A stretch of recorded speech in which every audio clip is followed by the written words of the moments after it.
Olá, gente, tudo bem? O tema da aula de hoje é sobre desenvolvimento cognitivo na meia-idade. Então, a gente vai dar continuidade à aula passada, que também está disponível aqui no YouTube, e vocês podem continuar com a leitura do capítulo correspondente no livro, ok? Que aí fica mais claro para todos vocês.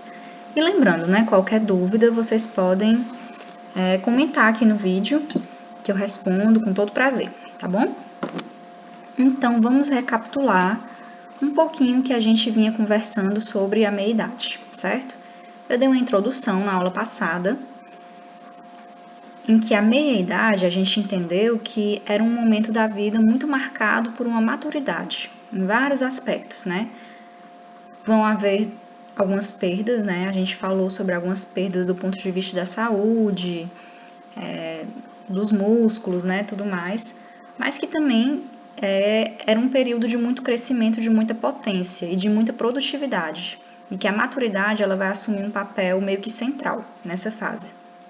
Então, eu coloquei aqui, bem assim, parecido, né, com a questão do desenvolvimento físico, a parte cognitiva, a parte da inteligência também vai ter ganhos e vai ter perdas, certo? Como em quase todas as fases da vida, né? Tirando a infância, em que a gente vê basicamente ganhos, né? Muito crescimento, a partir praticamente da vida adulta para frente, né, até a terceira idade, cada fase ela vai ser marcada por ganhos e perdas. Então, em alguns aspectos a pessoa vai crescer, vai se desenvolver, em outros ela vai perder, realmente, né? Vamos tentar entender agora exatamente o que ganha e o que perde, tá? É bem importante para a gente entender essa fase.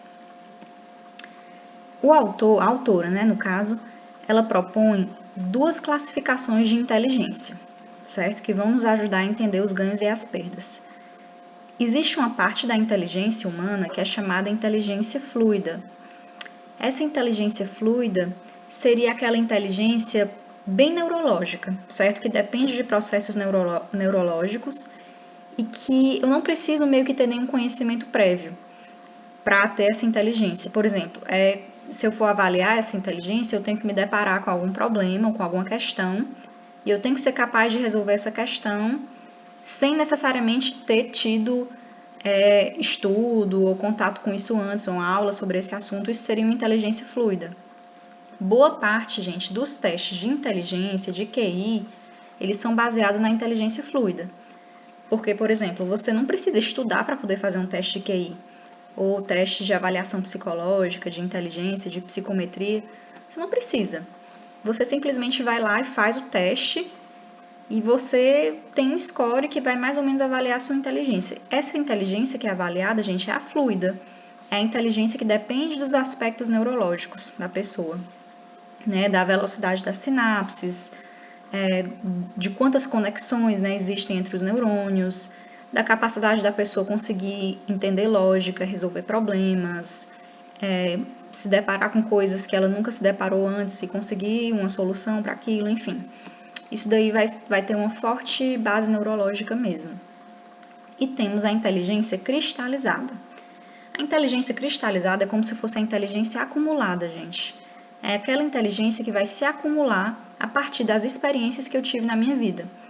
Então, vai ser aquela inteligência muito marcada por experiência mesmo. A palavra certa é essa, por experiência. Quanto mais experiência a pessoa tiver tido, quanto mais contato com situações semelhantes a pessoa tiver tido, mais ela vai ter inteligência cristalizada. Então, ela vai ter muita influência da cultura, ela vai ter muita influência do estilo de vida da pessoa, do que ela faz, das atividades que ela exerce, né? E o que acontece na meia-idade, certo? A inteligência fluida, ela tende a decair. Então, se você fizer um teste de QI, o livro explica mais ou menos, né? Como é que eles fazem essas avaliações, mas, no geral, pessoas, adultos jovens, no caso, tendem a se sair melhor em testes de QI do que pessoas na meia-idade, por exemplo. O que não quer dizer que a pessoa da meia-idade é menos inteligente, certo? Porque, veja bem, são dois tipos de inteligência, a fluida e a cristalizada, né? Então, a fluida, como ela depende de alguns processos neurológicos, e alguns desses processos, eles não vão ocorrer mais com a mesma agilidade. Então, a pessoa na meia-idade, ela pode sim ter um pouco mais de dificuldade do que o mais jovem na questão da inteligência fluida. Mas na inteligência cristalizada, ela tende a ter muitos ganhos. Então, normalmente, um adulto na meia-idade, ele tem mais conhecimento acumulado do que um adulto jovem, né? Por questão de tempo mesmo, de experiência de vida. Então, veja, inteligência fluida tende a diminuir. Inteligência cristalizada, ou seja, experiência que vem do conhecimento da vida, é aquela inteligência que vem do acúmulo mesmo de experiências, essa tende a aumentar, né? E é como se, na mesma medida em que a fluida diminui, a cristalizada aumenta, né? Tem até um gráficozinho interessante no livro para vocês verem que mostra os dois, né? Um subindo e o outro descendo. E, no entanto, né, vamos ressaltar aqui um ponto que eu até já falei na aula passada, certo? As pessoas na meia-idade é uma fase da vida muito conhecida por ser uma fase de liderança, né? Se você for olhar bem, os donos de empresas, as pessoas que têm grandes cargos no mundo, os líderes, né? Os políticos, os chefes de igreja, líderes comunitários e aí vai. Normalmente são pessoas na meia-idade. E a gente tem na nossa cultura essas pessoas como referências de pessoas que tomam boas decisões. E não é só uma questão de cultura, né? Muitas vezes eles vão subindo na carreira mesmo em função da competência deles, que é muito alta. Então não é só a questão de a gente acha, é porque realmente eles demonstram mais competência em tomar decisões e em fazer escolhas acertadas. Principalmente naquelas escolhas difíceis, né? Então vamos tentar entender, né, essa questão. Por quê? Se a pessoa toma melhores decisões na vida real, como é que ela consegue ter essa tomada de decisão melhor, mais acertada, se a inteligência fluida dela está diminuindo, né? Eu coloquei o questionamento. Se a inteligência fluida diminui, como a competência melhora cada vez mais? Como é que eu posso explicar isso, né? Porque supostamente deveria ser o contrário, né? Se a pessoa vai ter uma certa decadência neurológica, se essa decadência vai começar a acontecer, como é que ela pode ser uma pessoa mais competente, né? E realmente a gente verifica isso, né? Por exemplo, se eu colocar, vou pegar uma atividade bem simples do dia a dia, se eu colocar uma pessoa na meia-idade e um adulto jovem para jogar um joguinho, sei lá, um videogame, que nenhum dos dois nunca tenha tido contato na vida com aquele videogame, certo?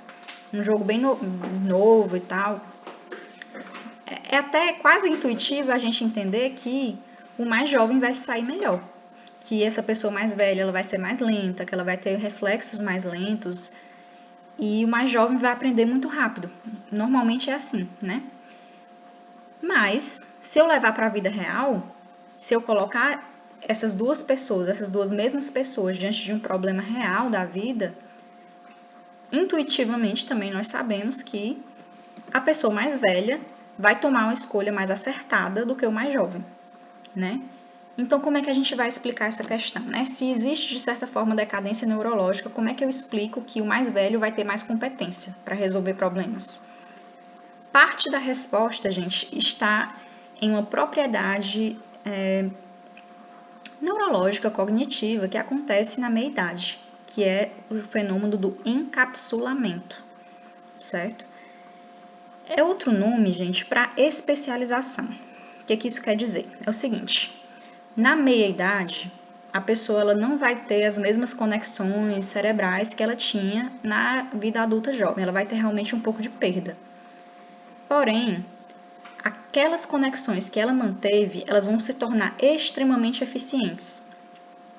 Isso daqui, gente, é outro nome para eficiência da experiência mesmo. Vamos supor, eu tenho 2 médicos, né? Falar um pouquinho da profissão dos médicos.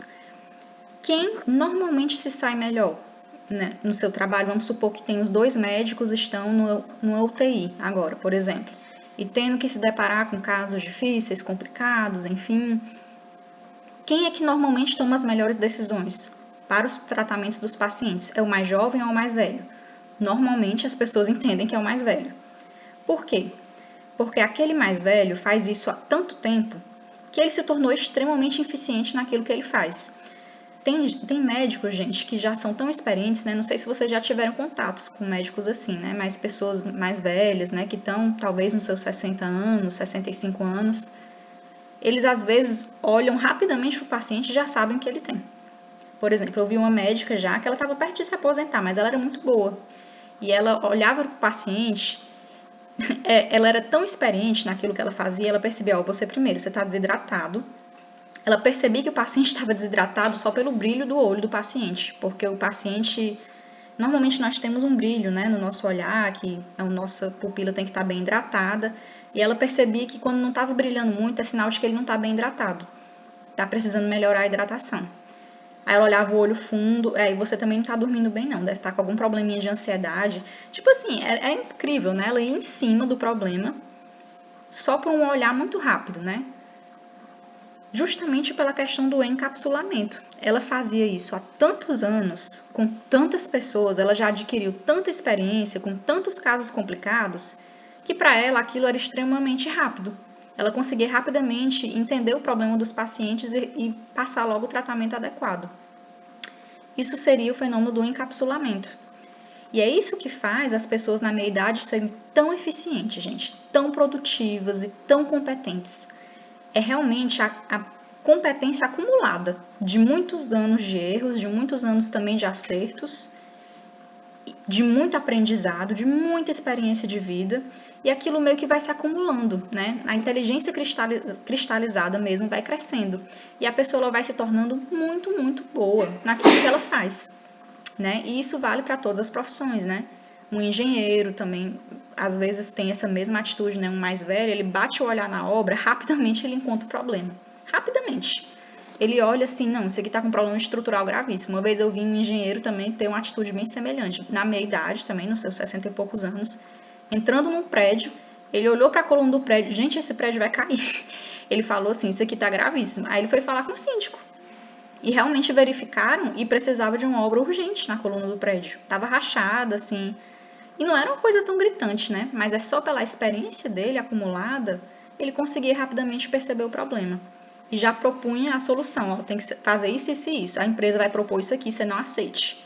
A única coisa que resolve esse problema é isso, isso e isso aqui. O que traz isso é a inteligência cristalizada, gente. É o encapsulamento. É a pessoa que, de tanto fazer aquela atividade, aquela profissão, ela se torna extremamente competente naquilo. E aí vai também, vamos dar outros exemplos, né? Enfermagem, mesma coisa. Psicólogo, a mesma coisa, né? Existe também uma grande qualidade nos psicólogos da meia-idade, porque eles também têm muita experiência naquilo que eles fazem, eles tendem a ser muito competentes.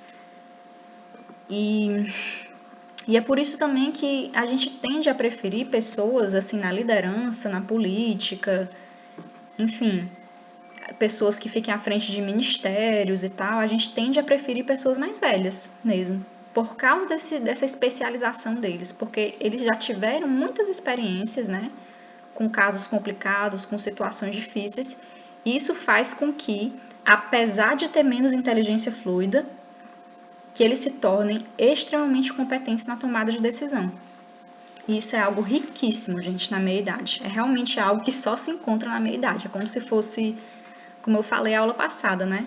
A pessoa, através disso daí, ela encontra um auge na vida dela de produtividade, de maturidade, de... Realmente é um período muito rico da vida, né? Muitas pessoas, infelizmente, acabam denegrindo a meia-idade como se fosse um período de decadência, e não é. Não é mesmo, né? É um período em que a pessoa ela pode encontrar o máximo na vida dela de produtividade, em função desse encapsulamento, dessa experiência acumulada que ela tem. Além do encapsulamento, a gente também tem o pensamento pós-formal, que ele avança, né? Quem tem dúvidas sobre o que é pensamento pós-formal, eu sugiro retornar para a aula de desenvolvimento cognitivo na vida adulta inicial, certo? Eu vou falar exatamente, eu demoro assim mais ou menos uns 15 minutos explicando, e vocês podem retomar essa aula se tiverem dúvidas, né? Mas basicamente seria um pensamento mais relativo, como eu falei, né? As pessoas muito jovens, elas tendem a enxergar o mundo preto no branco. É assim, assim e acabou. E a pessoa, ao longo da vida, que vai amadurecendo, vai vendo que a vida é um pouco mais complicada. É muito complicado a gente dizer que uma coisa é isso e uma coisa é aquilo, né?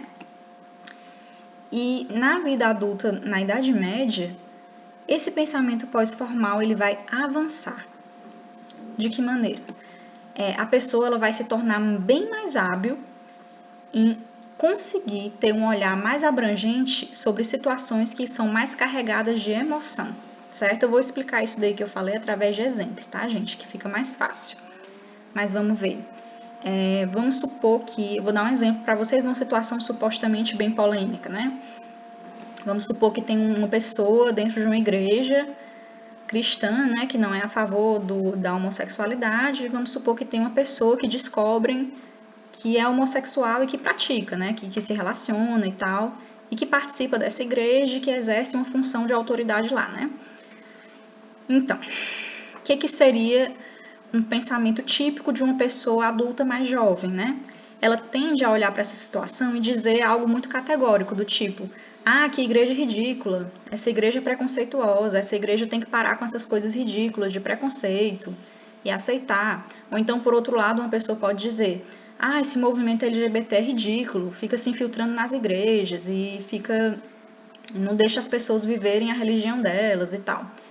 Isso seria um pensamento, enfim, típico do adulto jovem, certo?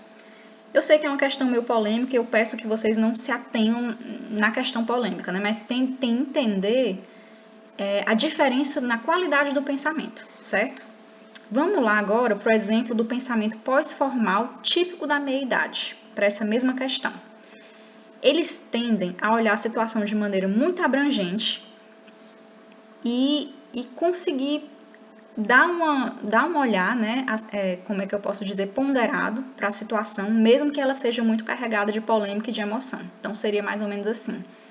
A pessoa, na meia-idade, ela poderia olhar para essa situação e dizer: olha, é complicado, porque a pessoa que é homossexual e que está na igreja, para ela, renunciar à sexualidade dela é muito difícil. Muito difícil, ela está renunciando uma parte dela que é extremamente importante.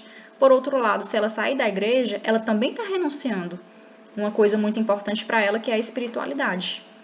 Então, eu entendo o conflito que essa pessoa vive, porque são duas áreas da vida dela extremamente importantes. E por isso eu não tenho o direito de julgar essa pessoa, né? Ela acabou ficando na igreja, né, tentando viver as duas coisas. Não sei se isso foi a melhor escolha, mas ela fez o que dava para ela fazer, dado o tamanho do conflito, da situação, né? Você percebe a diferença dos dois pensamentos, gente? Tende a ser um pensamento mais ponderado, que tende a enxergar a complexidade da situação, nas suas nuances, em vez de ir lá e dar uma opinião mais categórica: isso é aquilo, isso é ridículo, isso é errado. A pessoa, pela experiência de vida que ela tem acumulada, ela tem condição de entender que na vida existem situações muito complicadas e que é muito complicado você julgar uma pessoa, muito complicado você dizer que a pessoa está errada e que o que ela fez é ridículo, né? Porque cada pessoa tem os motivos para fazer o que faz, né? Seria mais ou menos isso. E esse pensamento pós-formal que a pessoa tem na meia-idade, ele atinge um ápice na meia-idade, né? E ele tende a ser algo abrangente, né? Então a pessoa ela leva esse pensamento ponderado, esse pensamento de certa forma relativista, né? Não deixa de ser relativista. Ela tende a levar para todas as situações da vida dela, né? Toda vida que ela se depara com uma situação que é complicada, que é difícil, que é polêmica, que é dolorosa, que envolve emoções, né? Que envolve ânimos, ela tende a ter um olhar mais ponderado, certo?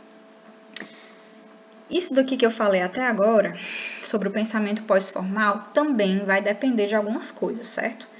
Com certeza vocês devem estar pensando: cara, eu conheço várias pessoas na meia idade que com certeza não têm esse pensamento pós-formal.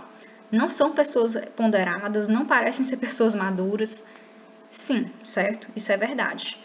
Tem pessoas, né, que são muito jovens, em que a gente já percebe, mesmo elas tendo 35, jovens, né, considerados adultos jovens, que parecem ter um pensamento pós-formal muito avançado. E tem pessoas mais velhas, que estão quase com 60, em que a gente não vê.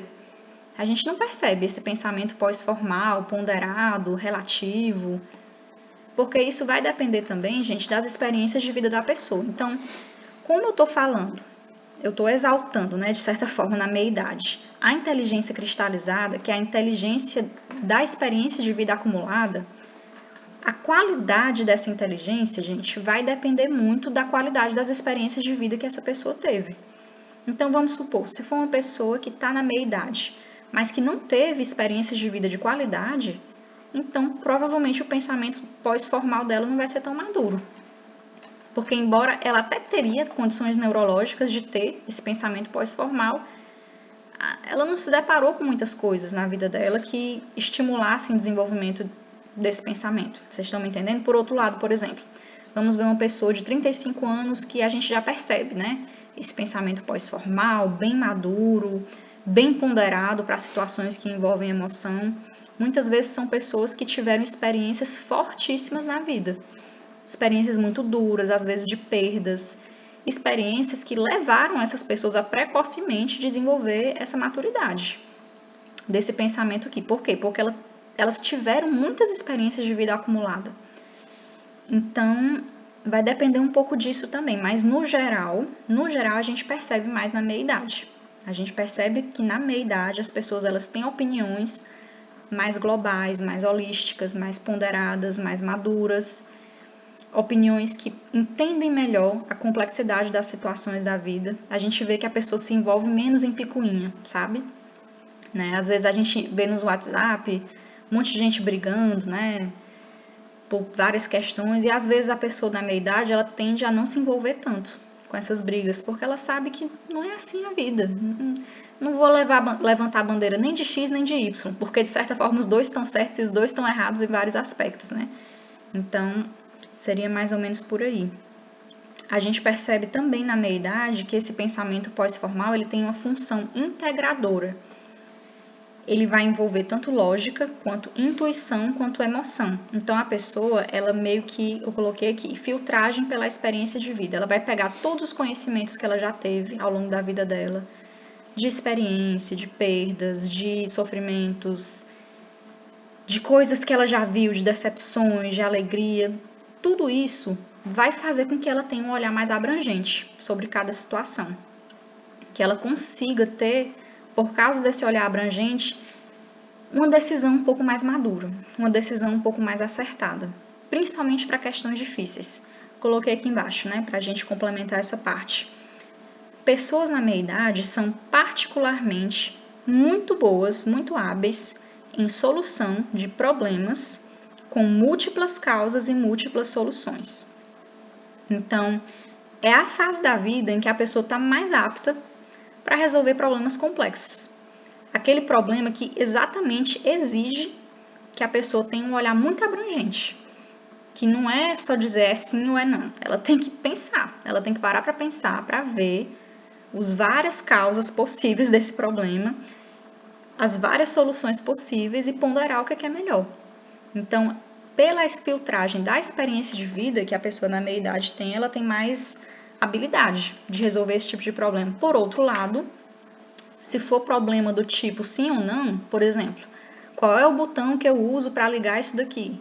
Muitas vezes a pessoa na meia-idade trava, ela não consegue. A pessoa mais jovem é melhor, se for para resolver problema que é sim ou não, é esse botão aqui. Qual é, sei lá, o nome, esse outro problema também típico de idade jovem, né? Qual é o remédio que eu tomo para resolver isso daqui? Aí só tem um remédio. Aí às vezes a pessoa jovem, ela é muito hábil em acertar quando é um problema em uma solução. Mas quando a gente trata de coisas mais complexas, que é o normal da vida, né, gente? A maioria dos problemas com os quais a gente se depara são complicados. São problemas complexos que realmente têm muitas causas e muitas soluções possíveis. Então, na meia-idade, a pessoa está mais apta a resolver isso daí. Justamente por tudo isso que eu falei. Por mais inteligência cristalizada, por maior maturidade no pensamento pós-formal, pela qualidade do encapsulamento das informações, né, no cérebro dela, e porque ela vai filtrar tudo isso pela experiência de vida. Então, tudo isso vai fazer com que ela consiga, né, estar em posições de liderança, ser muito produtiva, ter opiniões muito acertadas, né, muito amplas sobre as situações, E isso é muito positivo dessa fase. Realmente é uma fase fantástica por todos esses ganhos, né? Que infelizmente às vezes são negligenciados, né? A pessoa, como eu falei aula passada, às vezes ela foca muito na questão da decadência física, né? Principalmente as mulheres, às vezes elas ficam tristes porque estão com rugas, porque veio a menopausa e etc.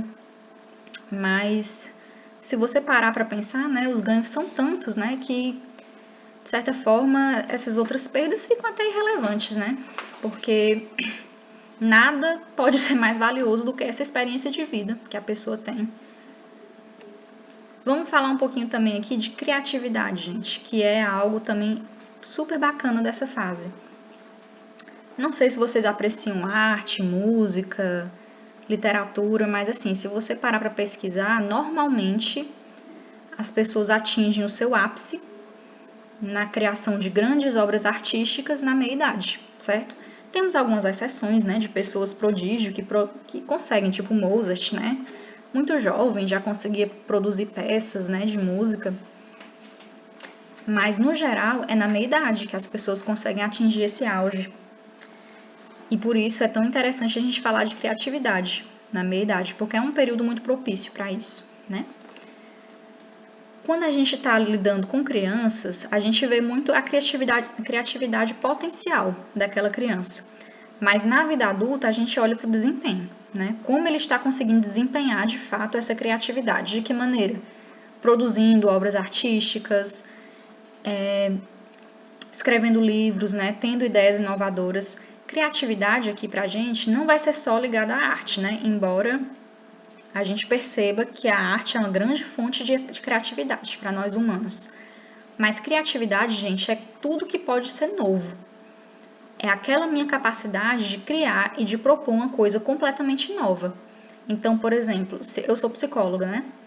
Se eu, por exemplo, daqui a uns anos chegar com uma ideia completamente nova na área da psicologia, um tipo de terapia, uma forma de intervir, isso também é criatividade. Por quê? Porque eu estou trazendo uma novidade, estou trazendo algo novo, uma forma de olhar para esse problema, para essa situação, para essa questão completamente diferente, que ninguém nunca viu dessa forma antes.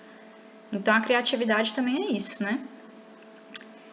E uma característica, gente, que favorece a criatividade na meia-idade, além, né, da inteligência cristalizada, pensamento pós-formal, encapsulamento, tudo isso favorece, mas existe na meia-idade um certo fenômeno de persistir apesar da ausência de recompensa externa, que é como se fosse uma forma de paixão.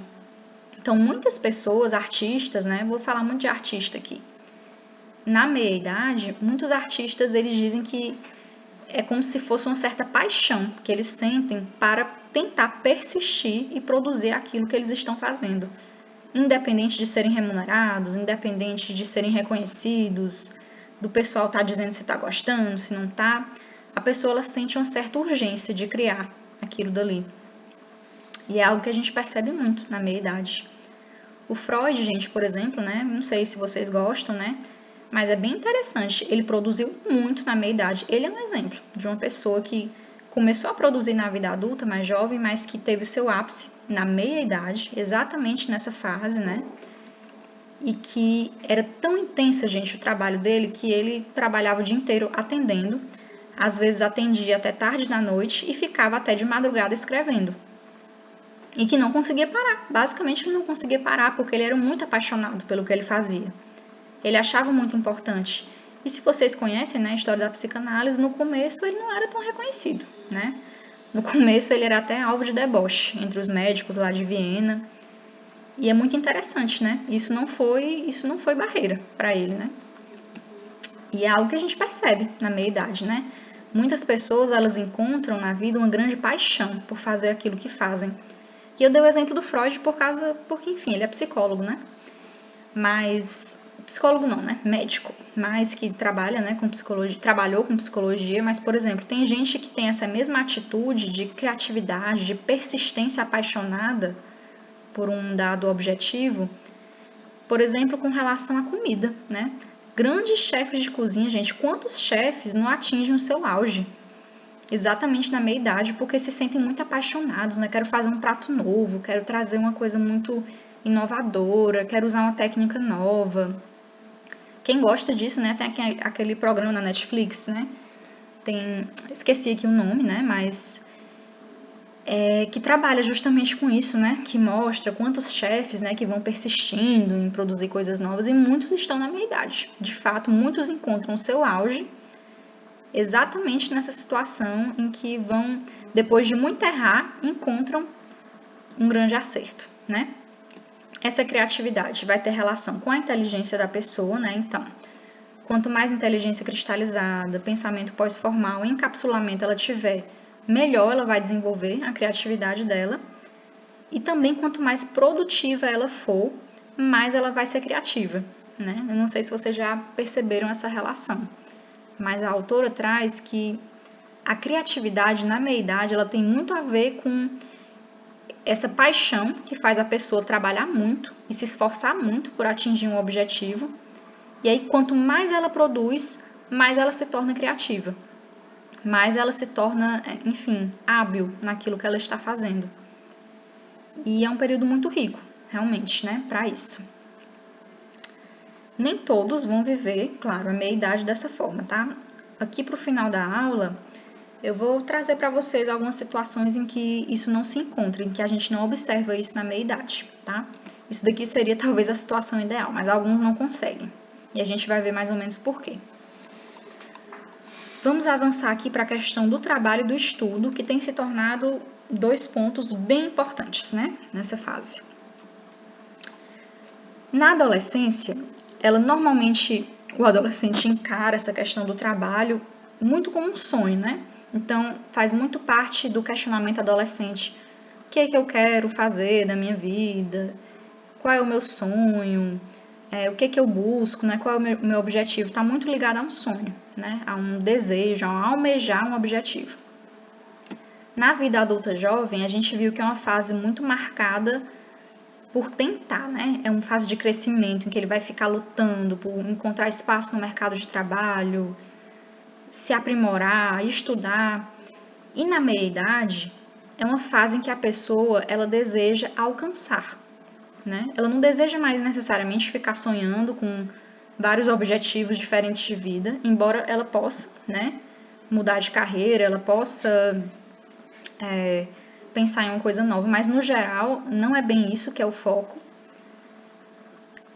Embora ela seja muito esforçada também, não se espera na meia-idade ficar meio que nessa fase muito inicial da carreira, né, que você fica lutando, fazendo um monte de estágio e sem ver muito resultado, mas seguindo em frente. No geral, na meia-idade, é uma fase em que a pessoa já gosta de colher alguns frutos desse esforço. Então, é diferente. A relação que ela tem com o trabalho é um pouco diferenciada. Ela já quer ter alcançado, no geral, alguns méritos, né, nessa questão laboral.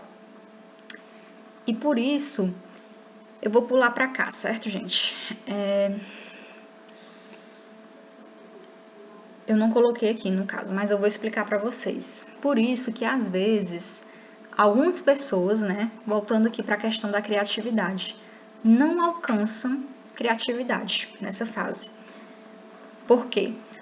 Nessa fase, ou a pessoa ela já desfruta de um certo objetivo, né, de um certo crescimento profissional, pessoal, ou ela se torna muito frustrada, certo? Não sei se vocês estão conseguindo entender a minha linha de raciocínio. Acho que fica mais claro também para quem fizer a leitura do livro, mas seria mais ou menos assim. Como nessa fase, na fase anterior, né, da vida adulta jovem, ela supostamente já lutou muito, ela já quer ter conquistado, na meia-idade, uma certa estabilidade na carreira. Mais ou menos isso. Ela quer ter ou um emprego fixo, ou ter seu negócio montado, ou estar no emprego em que realmente ela tem a possibilidade, né, de desenvolver as habilidades dela, de exercer a função dela, né, que ela pode exercer. Algumas pessoas, no entanto, na meia-idade, infelizmente não conseguiram alcançar essa estabilidade. Por quê? Pelas dificuldades da economia, porque não conseguiu encontrar um trabalho, porque a empresa faliu, ou porque foi demitida. Então, algumas pessoas se tornam, na meia-idade, em função desse não ter alcançado nenhum mérito, um pouco, entre aspas, frustradas, né, com essa situação toda. E essa frustração, de certa forma, vai fazer com que essa criatividade possa estagnar, né? Então, por causa dessa frustração, né, ao invés dela colocar em prática toda essa experiência de vida que ela tem acumulada, ela, de certa forma, vai sentir um pouco de amargura, né? Aquele sentimento de, poxa, eu sonhei tanto, eu lutei tanto e não alcancei nada, né? Então, isso tem sido um problema cada vez mais sério, na verdade, na meia-idade, que faz que, se a gente parar para pensar, é um desperdício de talentos, né? Porque se a pessoa está na fase mais produtiva da vida dela, se ela tem essa inteligência tão maravilhosa que pode proporcionar a solução de problemas complexos, é muito triste realmente a pessoa ela não está numa posição profissional ou de vida que ela possa colocar isso em prática, né? E quando ela não tem condição de colocar isso em prática, ela vai sentir uma frustração muito grande. E é o que a gente percebe em muitos, né? Muitos, inclusive, procuram terapia, né, para poder tentar lidar com isso. Eu coloquei aqui, pulando um pouquinho para cá. Uma das coisas mais tristes e mais difíceis que pode acontecer na meia-idade é justamente o desemprego. Porque isso vai bater de frente com a tendência da fase, que é a tendência da produtividade. Então, a pessoa, quando está desempregada, o jovem desempregado já se sente frustrado, né? Mas o adulto na meia-idade, desempregado, ele pode entrar realmente numa depressão. Porque é muito frustrante. Muito mesmo, né, para a pessoa. E, infelizmente, tem acontecido muito, né? Ainda mais com essa crise econômica que nós estamos vivendo, tem muitos, né? E a gente precisa encontrar maneiras de ajudar essas pessoas a se realocarem no mercado de trabalho, a reencontrarem formas, né, de, enfim, colocar em prática essa sua inteligência, essa sua maturidade, né, acumulada e tal. No meio disso tudo, né, muitas pessoas encontram justamente na meia-idade uma tendência de educação continuada, né? Que é uma tendência que a gente vê, inclusive, entre vocês, né? Muitos de vocês estão na meia-idade, né? Já passaram dessa vida adulta jovem, estão na meia-idade e estão fazendo uma faculdade, né? Que é típico, antigamente era algo típico de adulto jovem. E hoje em dia não, a gente vê pessoas na meia-idade e na terceira idade buscando fazer faculdade, por exemplo. Isso é uma tentativa, às vezes, de tentar justamente incrementar, né? A sua questão profissional, aumentar os seus conhecimentos. Cada vez mais as pessoas têm sentido essa necessidade de, na meia-idade, não só trabalhar, não é só um período de produtividade de trabalho. Muitos têm sentido necessidade mesmo de estudar, para justamente continuar, né, incrementando todas essas habilidades. E é algo interessante, né? No geral, na meia-idade, as pessoas elas têm menos habilidades acadêmicas. O que isso quer dizer? Menos inteligência fluida, basicamente. Às vezes tem mais dificuldade de memorizar algumas coisas, enfim. Mas tudo isso é compensado pelo fato deles terem mais motivação e mais experiência. Que realmente eu confirmo, né? Muitas vezes os meus melhores alunos estão na meia-idade, né?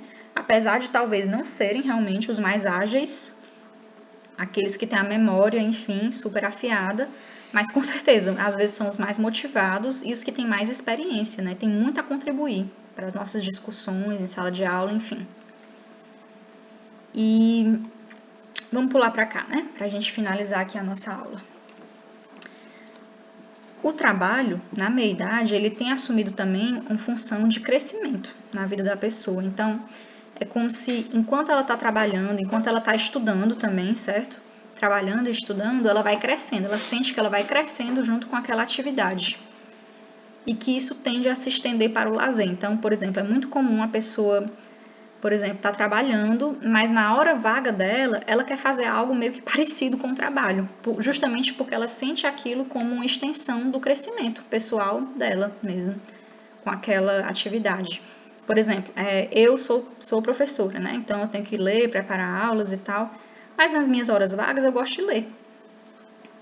Então, isso seria um exemplo mais ou menos disso, né? Que no meu lazer, por exemplo, eu gosto de meio que fazer uma atividade muito semelhante ao meu trabalho. Justamente porque existe uma tendência, né, da pessoa crescer junto com aquela atividade. E que isso vai se estendendo para outras áreas da vida dela, né? Então, gente, é isso, né? Eu também coloquei algumas coisas aqui na aula, vocês podem, para não ficar muito longo, né? Vocês podem ler no livro depois, mas eu coloquei que Existe também a questão do estresse ocupacional, né? Então, muitas pessoas têm sofrido hoje em dia com a questão da famosa estafa, né? A pessoa trabalhou tanto que ficou esgotada. Tem inclusive aquela síndrome, né, que é bem conhecida, síndrome de burnout, que é uma síndrome de estresse ligada ao mundo do trabalho. Só que eu não sei se vale tanto a pena para a nossa discussão na meia-idade, porque eu tenho percebido que isso daí tem se tornado mais comum na vida adulta jovem. No geral, as pessoas na meia-idade, elas já meio que aprenderam a lidar com esse estresse. Então, de certa forma, é mais comum a gente ver jovens, né, tendo crises de ansiedade no trabalho, depressão ligada ao trabalho, enfim. Na meia-idade, normalmente a pessoa ela já tem um certo jogo de cintura, eu posso dizer, né, para lidar com essas situações. E justamente a solução, né, o que fazer se a pessoa está com esse estresse ocupacional, né? É basicamente aqui que o autor sugere desenvolver alguma atividade significativa. Então, por exemplo, se a pessoa está com aversão ao próprio trabalho, está estressada, com esgotamento, normalmente a coisa mais terapêutica a ser feita é justamente desenvolver algum tipo de atividade que seja significativa, né? Pode ser uma aula de piano, um esporte, desenvolver um hobby, uma aula de pintura. Muitas vezes são nesses hobbies, nessas atividades secundárias que a pessoa consegue encontrar alívio, né? Para aquela carga de estresse do trabalho que às vezes é tão alta. E é muito comum na meia-idade, né? As pessoas terem esses hobbies, né?